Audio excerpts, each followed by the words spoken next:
Bonsoir à toutes et à tous et bienvenue dans votre émission Guest Star, dans votre télévision Flat TV. Salam alaikum Sénégal, salam alaikum Aduna. Gannaaw bu ñu sante Yàlla julli ci Seydina Mohamed duñ def lu dul gërëm suñuy ñaari waajur. Bandiraɓe haalɓe pulaar ɓe kala mbimi on mbimami yo kala haalu ɗemgal pulaar a salminama juurama. Mbaɗi mandinkola nak muy lalu mbal tintula mbal jayla mbal kontona kilo kilin to na kontona. Tey nag yéen ci seen biir émission Guest Star ko dégg na ngeen xam ne ndaanaan laa war a dalal.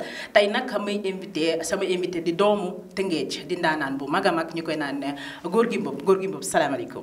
maaleykum salaam Aram maa ngi lay nuyu di la ziar waa Flat TV waaw vraiment di rafetlu seen liggéey di kontaan tamit ci dalal bi ngeen ma dalal tey. Gorgui Mboup tey bi ma la invité mbégte laa ci am contentement laa am parce que dama xam ki nga doon dama xam sa mëneen waaye tey mbokk ñi lay seetaan xamuñu la tey bu Sénégal waroon bëggoon a xam kan muy Gorgui Mboup.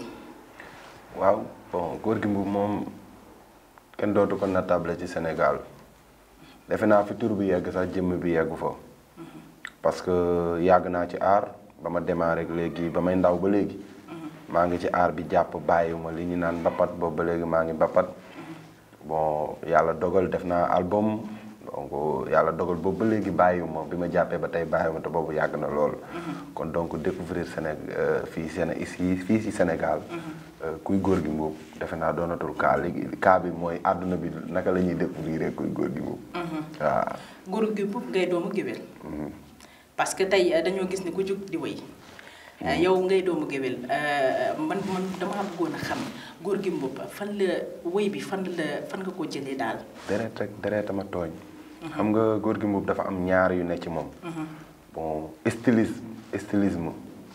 sam papa géwél la mais dafa doon tailleur en même temps tailleur haute couture. waaw donc def ci man tamit xam-xam boo xamante ni ci wàllu tailleur loolu sam papa moo ko def si man. ma doon styliste bu mag aussi mais ci côté way bi nag suñu borom moo ko def ci man muy don ba pare di deret tamit ndax dama di gawlo it ba pare yàlla dogalit sama côté yaay jóge ba Sugeer ku dégg Sugeer xam ni dëkku ndaanaan la buur yëpp jaar nañ fa ñu leen di way donc deretama tooñ rek waaw dëgg neexul waa ñu ngi dégg sa biir wax nga ne sa papa ñawkat la yàlla dogal yow nga am baatu woykat di woy waaye Gorgui man dama bëggoon a xam tey ak fi aar bi toll yow nga nekk doomu géwél parce que Sénégal fii léegi ku jug woy yow lan nga ci xalaat waa jamono ji moom way defee laago fu mu nekk nii way laago na fi trop parce que léegi gars yi avant ñuy wuti xam-xam dafa am lu suñu papa ji waxoon lu am solo muy Souleymane Faye dafa ne woon bu nit ki wuti noflaay demal wuti coono ndax mën soog a jëf a gën a wóor bu nit ki wut alal demal wuti xam-xam ndax xam soog a jëf a gën a wóor waaw xam nga nit ki balaa ngay wut ay nit da nga war a wuti loo jox nit ñi ba noppi mais au contraire léegi dañuy wut nit ñi ba pare soog a wuti lu lay jox te loolu defe naa wóorul li may soññ ci waykat yi wax naa ko ci télévision yi wax naa ko fu nekk bon pour gars yi ñuy gëstu parce que waykat da nga ak loo mënti doon ci àdduna même bu dul waykat sax maanaam loo opté ne lii laa bëgg doon daf la war a mën a jaral nga def ci ay gëstu nga tarbiyu ko loo doonul taalibeem doo doon sëriñam. est-ce que yow yaa ngi gëstu ci loolu. ci wàllum gëstu bi est-ce que yaa ngi gëstu. man ba ma dalee tàmbalee way ba léegi maa ngi gëstu ba ma toogee dégg sama papa Youssou Ndour lu yàggul dara ñu koy laaj aar foo ci tollu xam nga léegi ñu ngi naan la roi des mbalax mu ne noonu man maa ngi jàng ba léegi. boobu laa xoolaat sama bopp. te loolu ba ma koy seetaan ma koy wax yàgg na. moom mu ngi jàngaat ba léegi imaginer loolu. parce que chaque jour moom mu ngi gis lu ko jaaxal te aar géej la. chaque jour yaa ngi gis lu la jaaxal loo xam ni daf la war a mën a jaral nga dem gëstu ji ko. bu la yàlla mayee baat bu neex nga xam ne may na la baat bu neex li ci des mooy nga dem gëstu ji mais léegi Sénégal léegi way mu fi bëgg a doon laa ko. léegi succès fu mu fekk talent rek bàyyi ko fa. te loolu du yoon yéen ñi nga xamante ni tamit yéenay communicateur yéen yor communication bi. yéen tamit war ngeen ci bay seen waar. waaw parce que tey ji boo demee ci yeneen réew yi tant que yow taxawoo qualifié woo dëgg ñoom duñ la teg ci seen. mais est-ce que tamit ñi nga xamante ni dañoo am buzz est-ce que du caaj bi.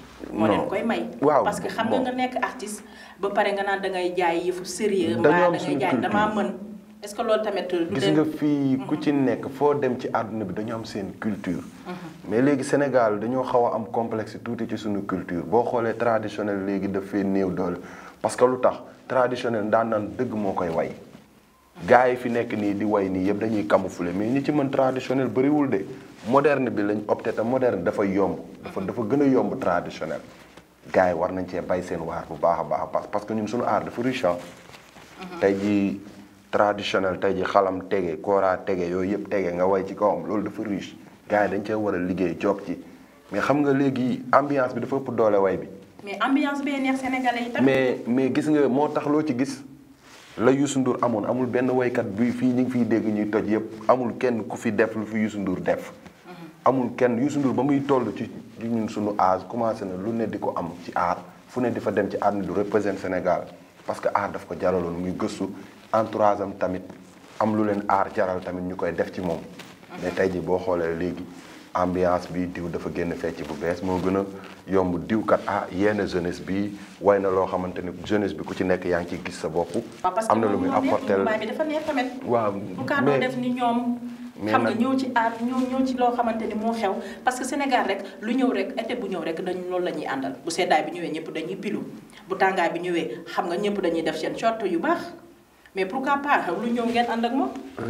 léegi moom aar bi léegi moom soko lañ koy def léegi boo xoolee wayatuñu daal léegi wayatuñu. pourtant am na ñuy way de. non man je me dis que wayatuñu man gisuma ko fii way si sama génération man.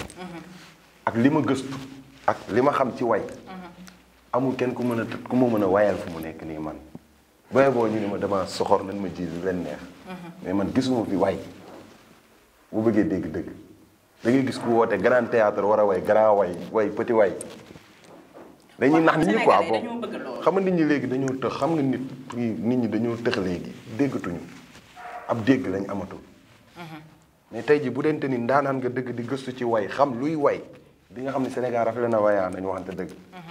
Sénégal way amatu fi gars yi dañuy nax nit ñi. mais xam nga tey boo naree dellu ci ginnaaw tuuti day métti parce que tey ñun suñu génération ku ñu indil ku mel ni ñoom Kiné Lam indil ñu ku mel ni ñoom Soda Mama. indil ñu ku mel ni ñoom Mati Thiam Dogo. ñooñu seen wàllu maanaam traditionnel bi ngay wax ñun tey ku ñu ko indil ay mot de tête la ñuy jox parce que xamuñu ko ñun lan la ñu xam nga génération bu nekk ak lu muy àndal boo xoolee jamonoy 1960 ñoom ay Kiné Lam leen di daal ay xalam moo leen di daal mais ñun fu ñu nekk ne actuellement foog Mumbaay bi daaneel ñu. waxuma la waxi Soda Mama waxuma la waxi Kiné Lam ñooñu seen wàllu way na. Kiné Lam dafa way lépp Youssou Ndour way lépp Thione Seck way lépp. ñooñu dañu seen wàll dafa woy ñooñu ba tey boo da ngay déglu seen way muy am fu mu lay yóbbu. nga ciy gis sa bopp.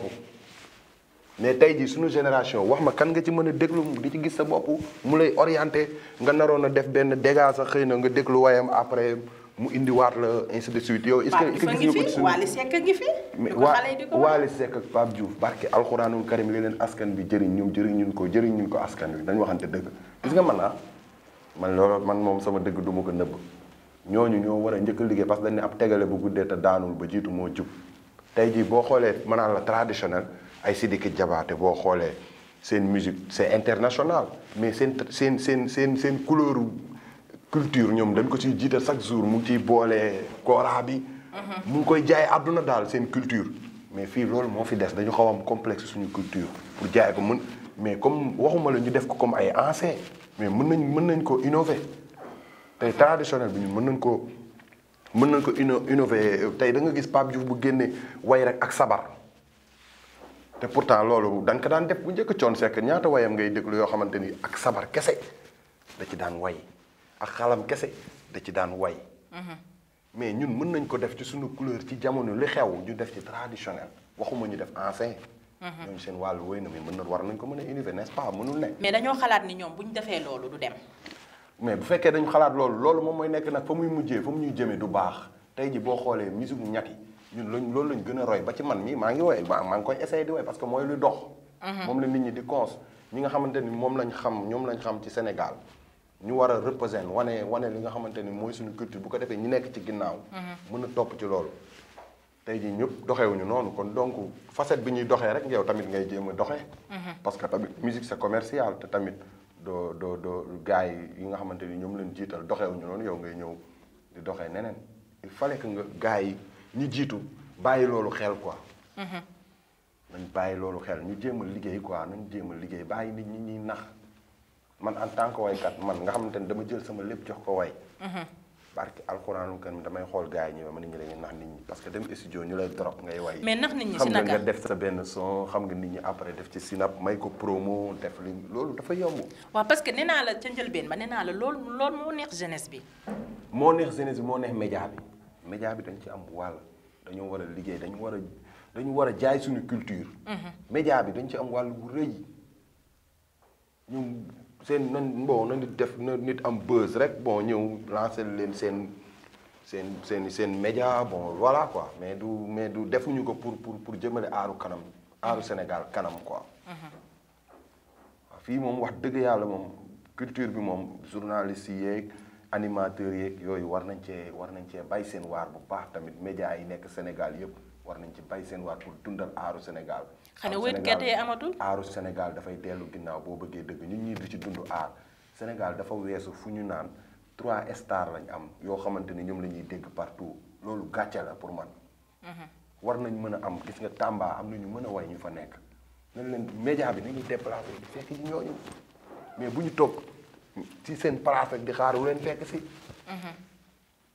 balaa nga wax seen petit gàll neel seen grand gàll ñaata nit a ngi def ay ati ci aar sonn tey jii nga waroon a mën a créer sax loo ay compilation jaay leen ñu mën a wane seen talent boo demee ay Tambacounda am na ay talent yu fa nekk. xamuñu ni ñuy def ba jaay seen produit nga dem Thiès am na ay ndaanaan yu fa nekk xamuñu ni ñuy def seen produit muy régions yi ne ci Sénégal yëpp mais fii Sénégal bañ na ko ba boo nekkee Tamba di way sax dañ naan la demal Ndakaaru pour mën a siiw loolu moo war a jeex. ngeen waxante dëgg quoi tey jii Sénégal war na weesu ay boo fi xamee Waly Seck Pape Diouf jeex na c'est fini tout court non. mais parce que ñoo toll ci temps bi. non comme jamono boo ko xoolee ca démb booy limu woykat yi da nga daan wax Youssou Ndour ak Thione Seck. Youssou Ndour ak Thione Seck ak Baaba Maal Ismaïla Lo ainsi de suite Baobab Ouza Diallo. mais fii boo limee Waly Seck lim ku mel ni Pape Diouf mënoo faa lim keneen. waaw parce que ñooñu lañ bloqué nit ñi. xanaa Sidi Diop mi ñëw si ginnaaw. waaw Sidi Diop mais ci ñooñu lañ bloqué nit ñi mais tey dafa war a mën a yaatu Sénégal yaatu na ndaanaan yi bëri nan waykat yi bëri nan affaire bi dañ ko war a yaatal. il est temps pour ñu yaatal ko quoi pas ñu bloqué ko ne diw ak diw ñooy waykat fekk boo moytu sax ñooñu ñu gën a dilaat. am na ñu leen dàq way mën leen a boot way parce que alxuraanul karim. sànq ba léegi maa ngi dégg ngay waxu Waly ak Pape Diouf man bëggoon a xam sa relation ak Waly démb. non Waly sama xarit la yàgg na. du tey Waly yàgg na maa xam moom Papis Ndiaye mii doon groupe nekk ci doon chef d'orchestre am. moo ma yar moo yar Waly moo ñu yorandoo ñu ñaar ñu dundandoo mais xam nga dañ ni million moom tuddul million meloo woon nii la tudd. gars yi bu ñu amee yenn succès yi rek commencé yegg fenn fii. bon dañ lay fàtte te àdduna moom dafa am suñu bàyyi Matar Seck Mboro wax bu am solo. nee na ku yéese ñàkk ñi gën ku yàkkamti ñàkk ñi muñ te ku gis sa bopp ñàkk ñi am fayda. fii boo xoolee ñun tamit li xaw a metti suñu aar bi dangay ànd ak ndaanaan yéen dund lu metti yi ñaar di ko dundandoo. mais gis nga bu la njëkkee am rek da lay fàtte. dootu la sax nawloo. loolu ñëpp la de daanaka. barki alxuraanul karim li may wax nii man jullit laa damay jullit te sama bàmmeel man kese maa fay wéet. Waly mën nañ daje nii instant bii nii comme si que maax moom sax mosuñu xamante te ay yére dañ ko daan bokk maax moom. lii di exclusivité la si ñun. ñu dem bañ naan seexu bañ dem nañ ba naan ma seexu Waly man damay li may wax ni àdduna ak may dégg. man faale ma Waly mais damay wax rek. comprendre nga bon jeune la nag mu ngi gëm boppam mu ngi liggéey comprendre nga. mu ngi bay waaram gëm boppam vraiment mais man de ma part personnelle dama koo mere. parce que tey jii man ji naa ko loo xamante ni tey jii nii moom waroon na ma gestu. invité ma son ñu diyo maax moom mu doon lu toj àdduna mu doon fierté ci moom doon suma fierté. am na benn concert bu mu def Tëngéej. ba dara dul dara. concert bii mu def Tëngéej nii. yéeg naa mais ak xol bu naqari waaye ma fa dara parce que dem nañ ba nit ñi ñooy insister pour ma yéeg moom mu may gis nii. barke alxuraanul karim donc loolu suñu moroom suñu génération nañ bàyyi genre jikko yooyu. jikko yu sew yooyu àdduna fii loo fi gis dafay jeex. dëgg la. baax rek am solo. ak am kóllëre gis nga ko amul kóllëre doo gudd fan wala boo guddee fan sax mucc du rafet. nit da ngay am kóllëre lu ëpp sa nitu démb mënoo ko am ki nga xam ne day daan ànd ak yow boobu ba dara dul dara. mënul ëpp valeur ki ñëw di ànd ak yow ba nga amee jamais dans la vie. mais est-ce que tamit du lu mu la rawee la.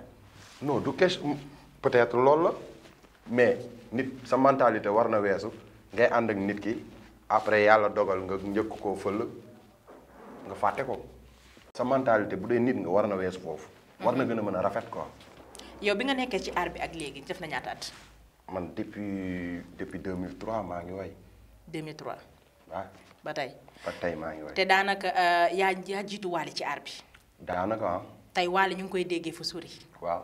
yow daanaka mën naa wax ni ñu lay dégg sax bëri na bëriwut. lu waral loolu xanaa dangaa amut ay ñu lay produire wala. mën naa ko tuddee mbiru suñu borom ndax tey. mën nga da ngay gis ku commencé tey rek suba mu daje ku ko lancé wala lu ko lancé. yàlla dogal nga dugg ci tey dem ay ati at doo ci fil mais maa ngi sant yàlla nag. ci ni mu demee nii xamul tama ci sant yàlla. daf ma démontrer lu bëri daf ma jàngal lu bëri xam nga tey ji moo ma njëkk a fël. barke alxuraan xam naa lu mu xamul ci aar. mën naa ko tëj ci ne jox ko lu bëree bëri xam nga lu ma ko may. parce que succès jiituwul xam-xam bi moom moo jiitu sàkku xam-xam bi. mais pourquoi pas nga dem seeti ko. non seeti ko gis nga. Wally tey mu ngi jàppale ay ndaw yu bëri ñoo xamante ni tey macha allah. warul xaar sax ma koy seet si. parce que nit kanam kasolowaay kooku tey gis nga seet si boobu noonu bu ko neexoon rek mu am.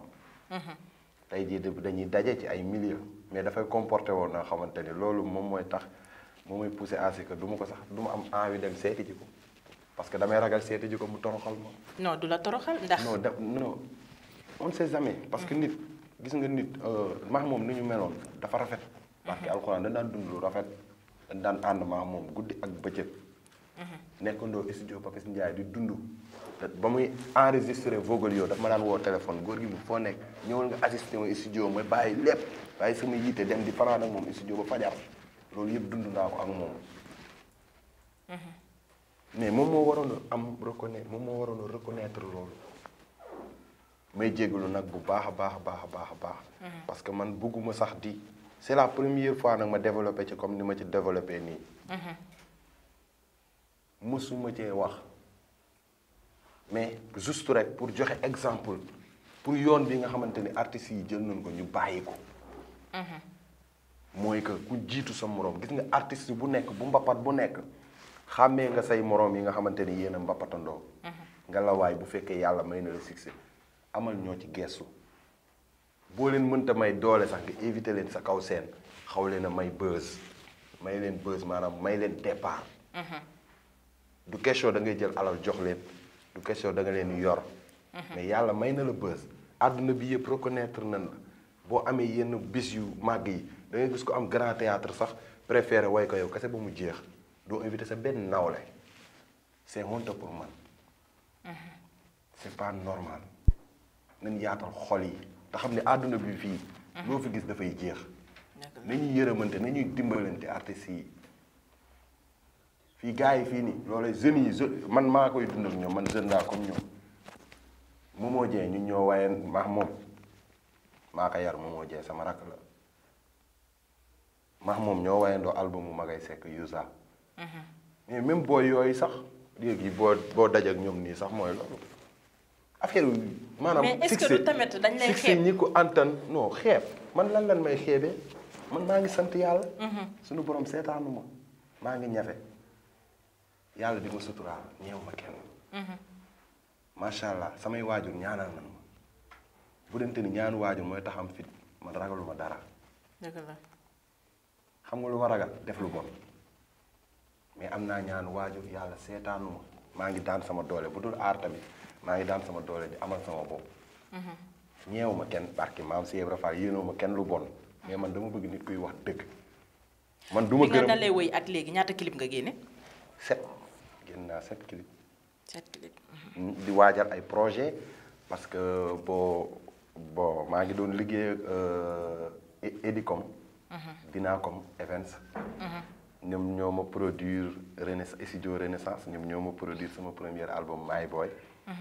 donc bañ ci jógee léegi ay single laay génne parce que ba sama contrat ak ñoom jeexee maa ngi doon demal ak sama bopp di def samay single mais léegi yàlla dogal na léegi maa ngi liggéey ak beneen label bu ma commencé di liggéeyal fu mu nekk nii muy Sama Sa production. ñu ngi waaj ay affaire fu mu nekk nii.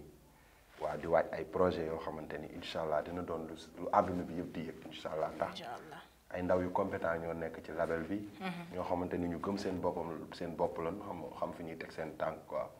ma ci nuyu de passage bu Sama Sa di ci nuyu Dame sama manager. donc ñoom ñëpp maa ngi leen di nuyu de passage quoi donc voilà. góor gi ñi gis clip boobu nga ci sensibiliser ndaw yi. clip boobu sa clip bi macha allah parce que man dama bëggoon a xam lan moo tax yow sa wëy bi nga ciy sensibiliser ay ndaw bien vrai que dëgg la mais est-ce que yow yaa ngi xalaat ni sargal jigéen ñi. waaw maa ngi ciy xalaat jigéen ñi bon maa ngi ciy xalaat bu baax a baax am na bokk na ci samay projet daal pour sargal jigéen ñi ndax jigéen mooy sunu yaay. donc bii nag xale yi laa ciy waxal. naan jàng du ànd ak puukare métier du xëy fees. waaw donc boobu mooy My Boy. mu ngi noonu maa ngi ko génnoon sama premier album bi donc mu ngi noonu.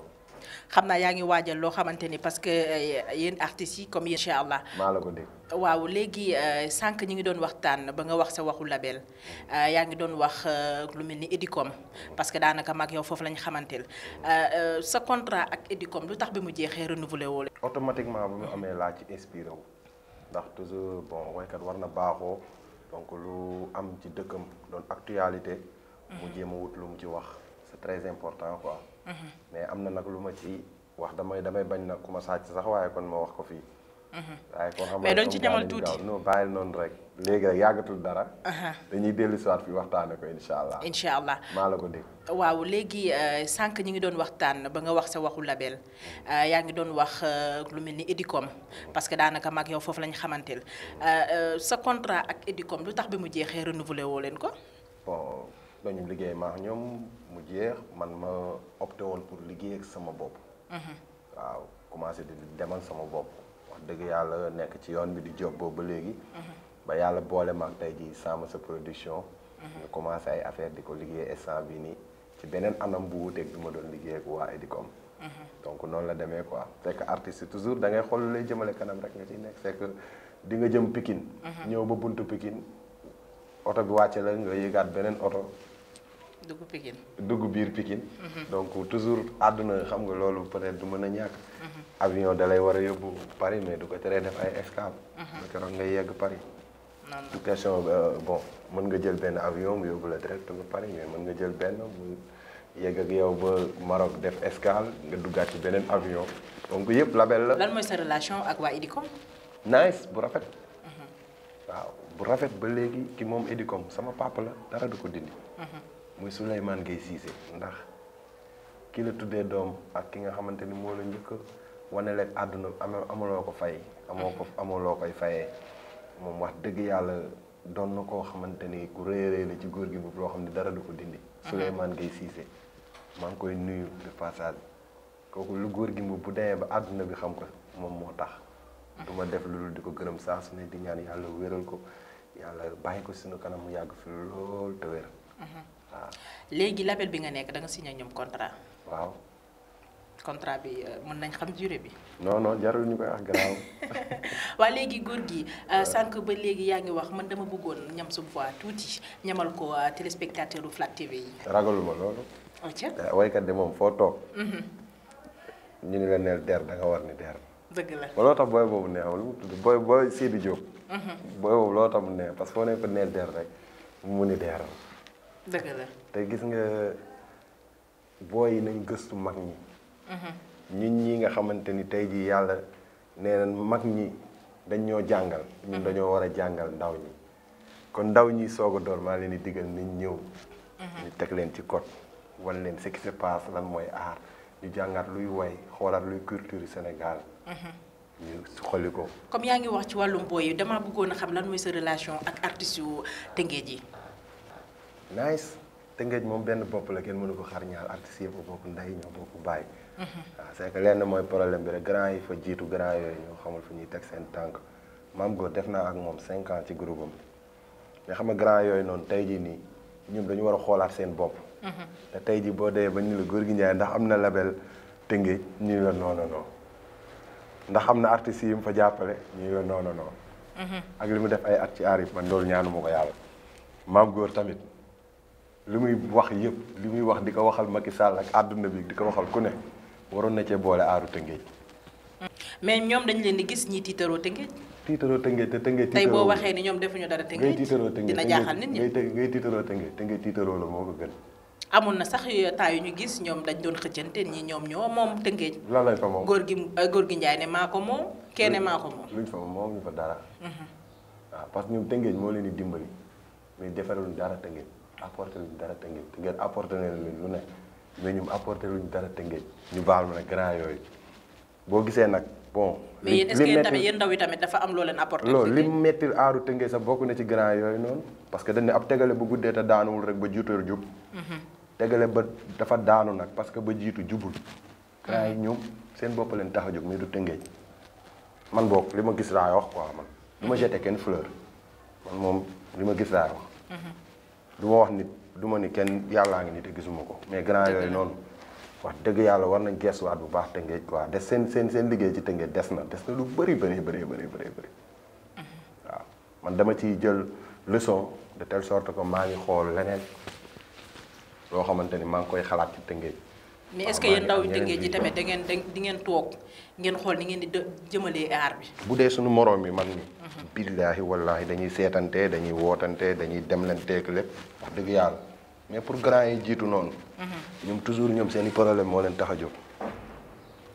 mais daanaka Tëngéej ku fa gën a am bës fan yi mooy Momo Dieng. Momo Dieng bari ñu la dëkk. mais nag aar du ay affaire sama gox Tëngéej aar dafa doon loo xam ne peut-être di nga am base booy tàmbale mais war nga weesu esprit boobu. ay sama base da nga war a. gis nañ sax xaw ma rakkam xaw ma magam di Sabel tamit di jug. ay ñoom Paama. ñoom ñu ngi liggéey vraiment. ñu ngi liggéey nekk ci sommet bu baax. du ñaan bon yàlla dafa leen cat mais xam nga donc maa ngi ciy soññ tamit waa Tëngéej ji tamit ñu gëm seen bopp bon ku ci yàlla may benn tur bi nga dimbali say rak.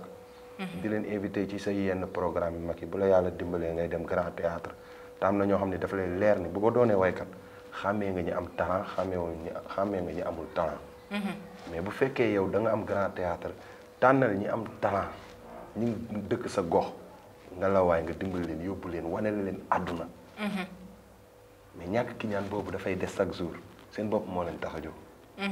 moo tax du ñu foofu rek la ñuy yem amul leen lu ñu apporter Tëngéej mais bu fekkee ñoom am nañ ambition boobu pour dimbali aaru Tëngéej billaahi wallaahi grand yi kon yaa ngi leen di dégg fu ne ci àdduna bi. dëgg la. donc mën nañ dem ci li nga xam moom nga ma ñaanoon muy acapella bi. waaw acapella bi boo ñu ko mayee sax dina ma neex man. yee kor joor jege sala bi gengoone yoga fal yaasin kor joor jenge a doo ñaawe yaaka jomba ñaaw yaaka baaxi baay doo ñaawe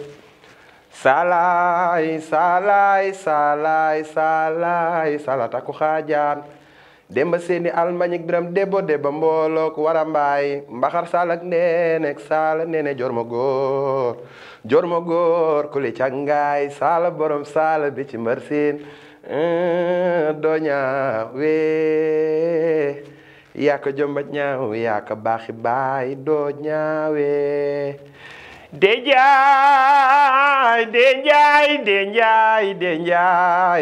njaay joojog de njaay farala masalak joojog de njaay yoxo kumba ñonguloor mi pëli boom doo mën a ñaaw bingal njaasaani baay ala tingu piip ma doo ñaawe yaaka jomba ñaaw yaaka baaxi baay doo ñaawe jaal mbubak jaal caam jaal ma ca ayre jaal mu neex ma woo baay mbubay sama baay sodi jawar mi dun yoro faale alkayri bandar njaay sama yaay ndey njaay dundal ba say may di baawaan yee korjoor jenge sala bige ngoone yoga fal yaasin korjoor jenge fariole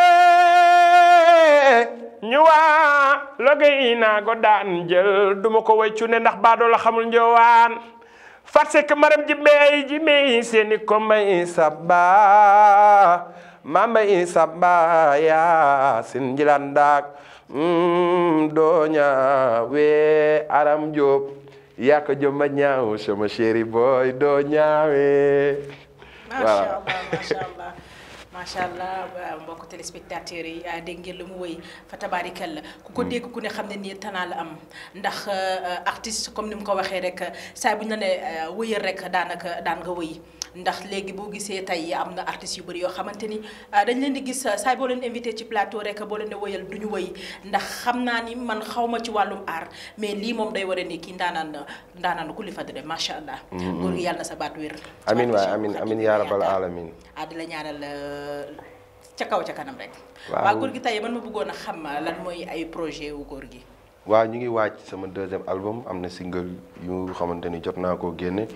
war a nekk ci tournage vidéo yi donc maa ngi ci instant bi nii di waaj tamit bon beneen single bu ma war a génnaat parce que boo xoolee yenn single yi may tourné vidéo yi ne ay saaru afrobeat la ah ñu ngi xool premier album bi bon 6 titres la woon mais deuxième bi ñu ngi xool entre 8 wala 12 daal ñu ngi liggéey daal suñu yaram tàng na ñu ngi dem rek fu mu yem rek neex waaw ñu ngi ci daal waaw góor gi di la kontaane bu baax a baax sa dernier mot.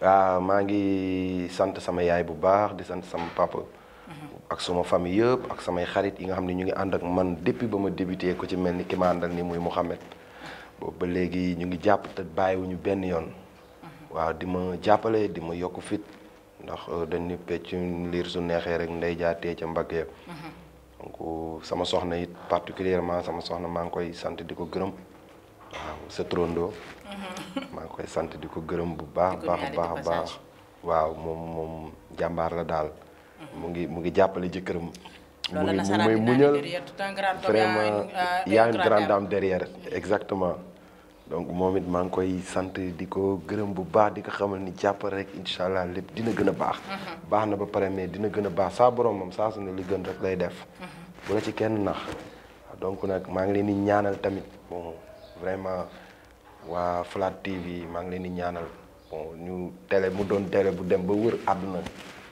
maa ngi koy ñaan waaw vraiment ku xool matériel yi fi nekk ak jumtuwaay yi fi nekk vraiment mu doon ay ndaw yu xarañ ñu taxawal lu mel nii non sant yàlla la di gis Sénégal di développé nii waaw vraiment loolu mbégte la daal waaw ñu ngi leen ci encouragé di ñaan yàlla gën a rafetal liggéey bi man personnel man góor gi mbubb maa ngi koy rafetlu bu baax a baax di leen xamal ni bis ni ki tey nag maa ngi Flat TV de fa laa bokk maa ngi ci biir incha allah Flat TV la ji wax waaw góor gi sa anniversaire bi ngay waajal waaw le 13 incha allahu rabbi juillet lañ koy passé Tëngéej daaw defuma ko woon fan si Tëngéej bon ñu ngi xool entre cercle Maurice Gueye wala camp sapeur bi daal ñu ngi xool entre ñaar yooyu mais xam naa ne ñaar yooyu benn la ciy doon mais date bi moom c'est sûr te ñu ngi ciy dox fu mu nekk nii bu baax a baax du yàgg dara pub bi dina commencé daw muy 7e acte bu góor gi mbubb parce que dañ def premier acte 2e instant bi bii 7e la daaw laa waroon def 7e bi mais dama ko tëb macha allah waaw ren daaw koor gee taxoon yooyu quoi xam donc ren nag laa ko fas yéenee def incha allahu rabbi mu doon loo xamante ne événement la bu waate nga jëpp di xaar incha allahu rabbi ma ci woo àdduna bi yëpp di ci woo ñëpp képp koy fan si góor gi mbubb ak fépp fu fan si góor gi mbubb nekk ci àdduna bi maa ngi lay woo ci bis boobu waaw di leen xamal ni yeneen i feema nar a ñëw le 13 juillet rek non dara du yomb waa mbokk yi ni ñoo ko déggandu wane na ko dara du yomb kon yii képp koo xamante ni fan sa nga ci moom mbaa ngay am di jàmm ci moom bu yaboo dee na nga waajal man de maa ngi ci biir waa Flat tamit yaakaar naa ñëpp a ngi ci biir incha allah bu baax a baax donc di leen bëgg rek di digg bu baax a baax di kontaan ci yow bu baax a baax si sa disponibilité ndax bi ma la woowee gàntu woo ma benn yoon mënoon nga maa ne camp na waaye defoo ko dama laa woo rek nga wisi ma waaw dëgg neexul njëgu nit xajul ci poos nag dëgg neex rawatina sa nit dëgg neexul. merci góor gi mbokku téléspectateurs yi ñun ñoo ko gisandoo tey ma amoon invité ku mel ni Gorgui Mboup di artiste su Tëngéej macha allah bi ma ko woy daf maa wuy si du ma def dul jox leen dig daje ba beneen yoon si seen émission Guest Star ngeen àndoon te seen xarit seen sopp Sister Aram la Lion du Fuladu di sot Sonko meri Sonko yàbbu bankiranko ku la njal ko mata Sonko leen naa ma ko ni ko koy sama maam di gërëm bu baax a baax sama yaay Amata Sonko di gërëm bu baax a baax toute ma famille depuis Kolda waa Dakar fàttewuma leen gros bisous à toutes et à tous et portez-vous bien d'ici cela